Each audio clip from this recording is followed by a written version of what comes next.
ואני מגיש את הריזוטו תמיד בצלחת רחבה, אפשר גם דקה גדולה ואהבה. לא, 60, הוא אמר בסדר. שימו רגע על 60 ותבואו, כי אני מגיש לכם את הריזוטו שתתאמו. וואי.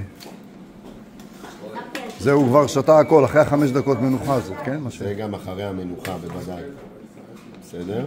אני פשוט משטח את הפרמיז'ן. זה מנה ענקית מה שעושה. זה מנה בשביל כולכם. לא, בסדר. שוב תסתכלו, פה מ-200 גרם נהיה קילו. כשאתם מבשלים גם בבית, 200 גרם זה ל5 אנשים, בסדר? אנשים מבשלים לפעמים שקית שעולה 15 שקל, ואין מה לעשות אחרי זה עם הריזוטו, אם לא עושים ארנצ'יני או משהו. לזית לחתול. ואז אני לוקח, ממש בשביל להדגיש את טעם הפטריות, כפית קטנה של שמן קמי. צלמו את זה, צלמו.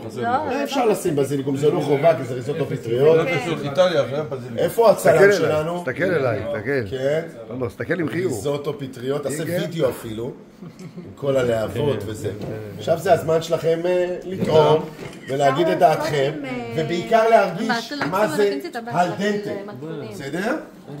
لا الصور المرة الماضية تبع البيتزا بنسيلي صور صور كيفك الشيف شكله طيب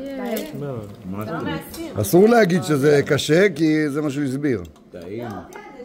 לי תמיד חסר מלח. זה על דנטה, אוקיי? זה ממש רגע לפני שהוא רך לגמרי, ככה אוכלים ריזוטו. כי אם אני אבשל אותו יותר מדי, זה יהיה כמו גוש של מלט ששמים מה שנקרא בין הבלטות. בסדר? קרמי, זה הקרם שיש לאורז ארבוריו. בסדר? יאללה.